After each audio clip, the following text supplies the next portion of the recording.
Matt Pressman from Florida Tennis Magazine, the editor there. I'm here with Casey Curtis. We're here at the Curtis Tennis Academy at South County Regional Park in Boca Raton. And we've been here before and talked a little bit about the academy. Today I wanted to talk a little bit more about the serve in particular. Yeah. Casey's known for his philosophy on the serve. And so tell me what people get wrong about the serve. Well, what they get wrong, I mean, if it's compared to the way I coach it, a lot of different things. I mean, I'm a big believer in a platform stance. Okay. The main reason for that is very simple. It's balance. I think it's easier to be accurate and consistent, I guess, with your serve and also your ball toss, which is going to have a direct impact on that. So I've always believed in the platform stance. I've felt, there's been a lot of great servers that do both pinpoint and platform, but for me, the best servers, the most accurate and the most consistently good servers were mostly platform. Mostly platform. Yeah. I don't want to say all. And when we look back at your coaching career, you obviously have a big name in there, Milos Raonic, right? And so, where does Milos fit in the hierarchy of great servers over time? When you think about it that way, like, how did you get him to be such a great server? And, where is he in that sort of pantheon of great servers? So in terms of kind of ranking him where he would be at, for me, I always believed Milos could have been the best server of all time had he done one thing, and that was hit his topspin kick serves harder with more pace, which he could have done. He did it one year at Wimbledon, the year that he got to 2016, where he got to the final. He had a couple of 2-3 matches where he was averaging right around 120 on second serves, and I feel he could have done that pretty much his whole career. I'm not sure exactly why he didn't. Had he done that, I would have listed him as number one. Certainly in the top probably 2 in terms of first serve. Yeah. But he's got to be top 3, maybe top 3, 4 for sure. Absolutely. But again, it would have been very easy to put him as number one if he'd have just hit that second serve. He knows I wanted him to do that. So if he did what you said, he would wind up being number one. Yeah, absolutely. He could have been number one on the serve. But, he's a very smart guy, so I'm sure he has his reasons for serving the way he served. And how did you coach him up to have the kind of serve he had? Like, starting with sort of the clay, and molding it into what you thought a great serve would be. Well, and we don't want your full secret recipe, but if you were to give us a few key tips or takeaways with the serve. Well, it's practicing it every day, which more and more I think coaches have sort of started to believe in. Honestly, 10, 15, 20 years ago, it was true that very few coaches were emphasizing the importance of practicing the serve every day. So they'll go out and hit groundies for 4 hours a day and then spend 15 or 20 minutes on the serve and usually at the end of practice and not normally paying a lot of attention to details. Everybody's a little bit tired and they're talking and so it's kind of an afterthought. Whereas with Milos and I, it was number one. It was number one priority.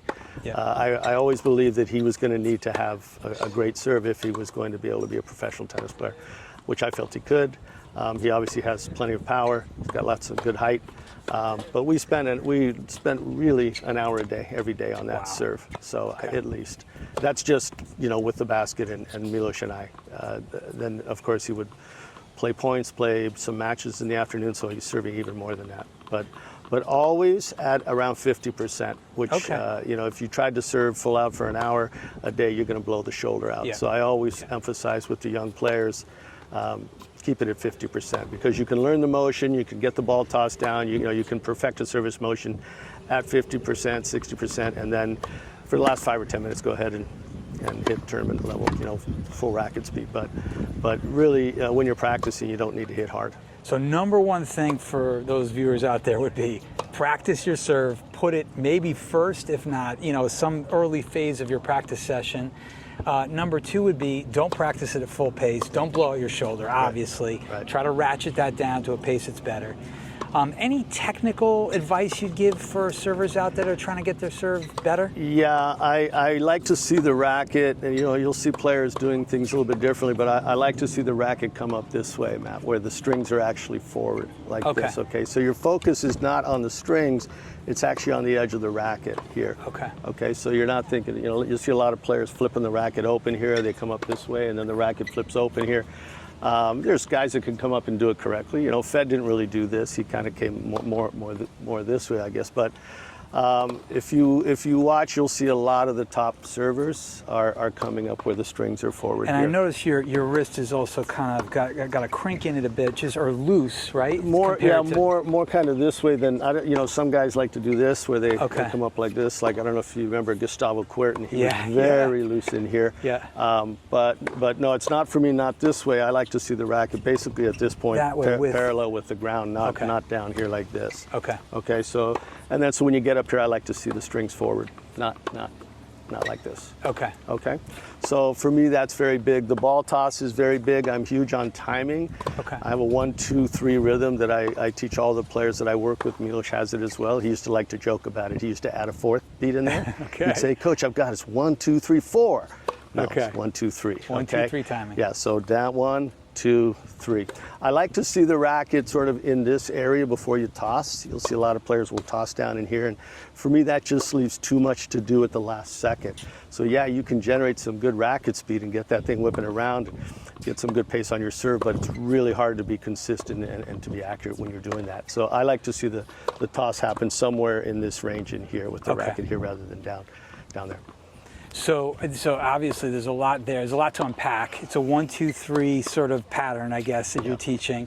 Also, the position of the racket as you're taking the racket up during the serve is key, in coordination with the toss.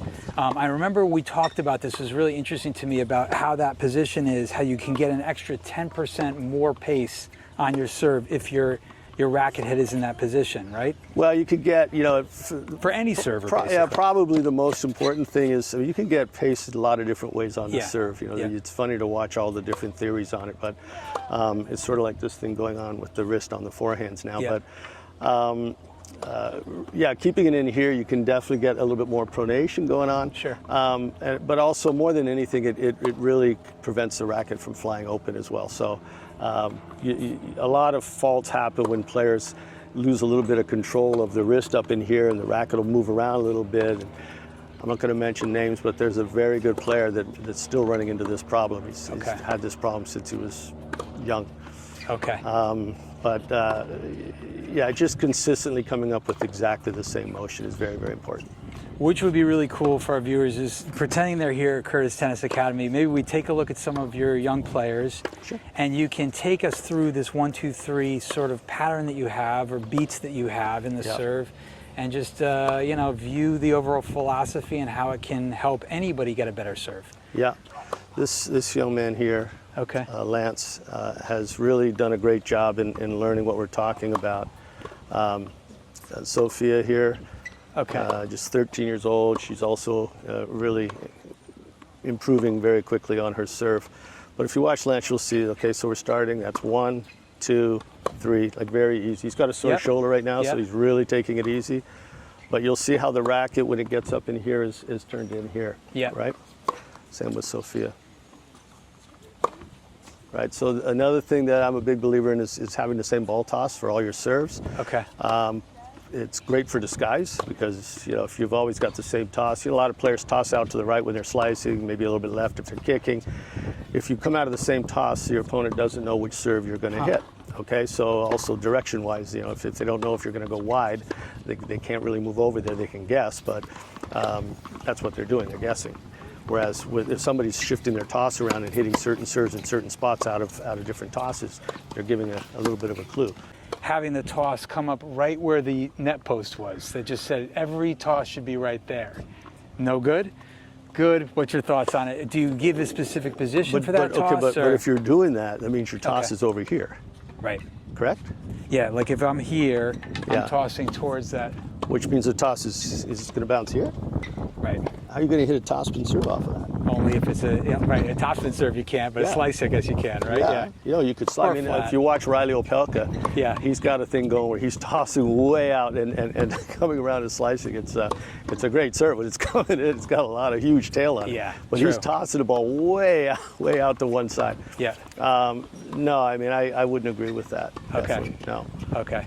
And then what do you think about guys like Tsitsipas, let's say, that kind of toss a little bit farther over here, even on a first serve? Not a good look.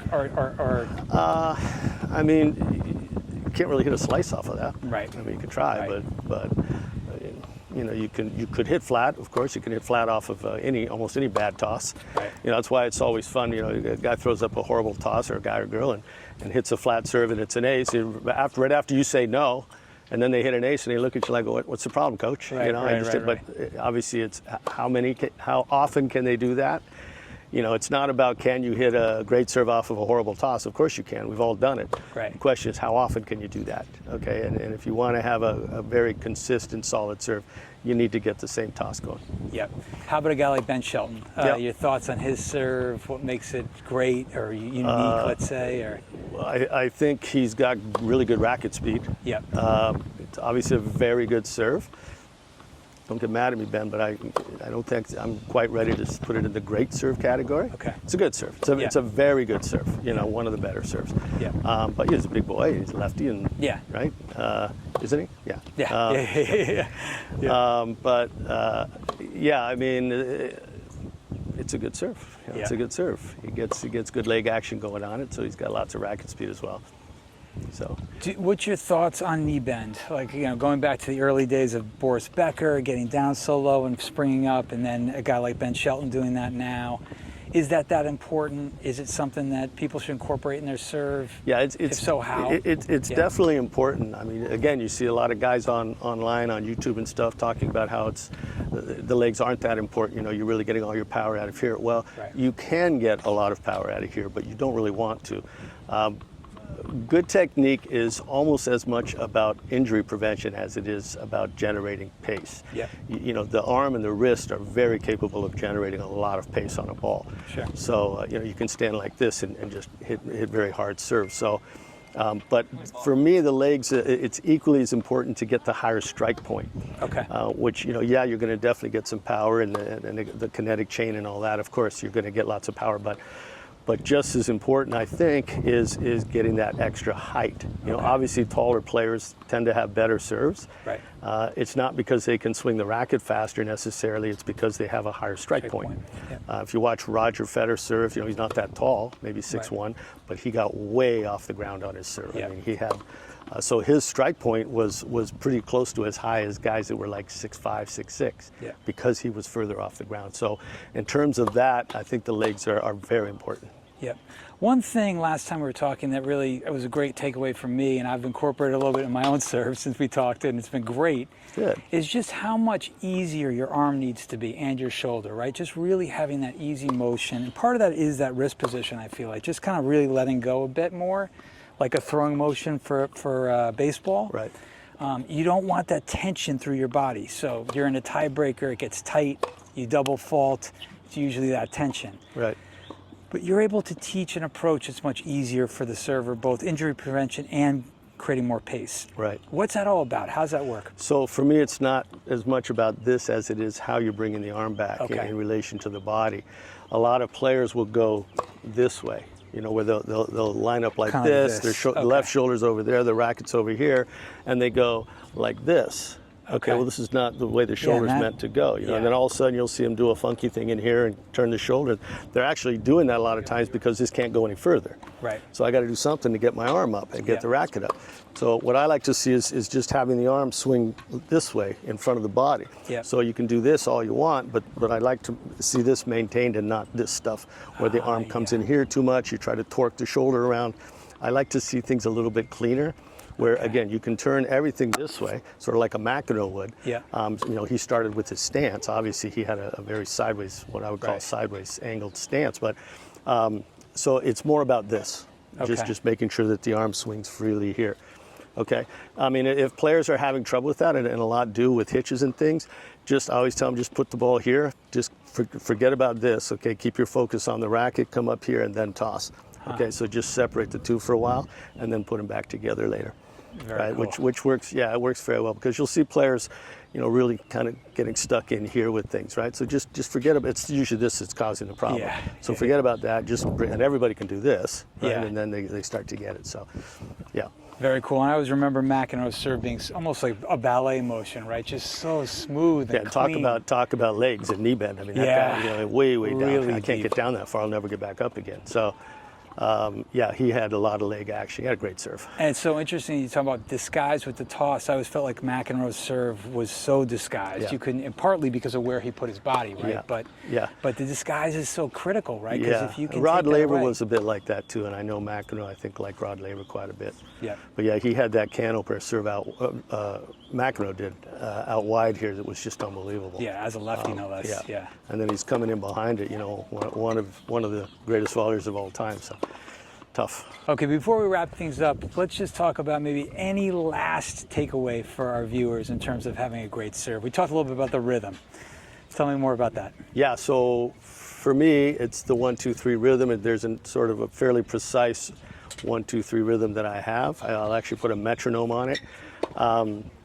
But of course, you can have different. Some players are a little bit more comfortable with different rhythms. They want a higher toss, like a Steffi Graf type of toss, or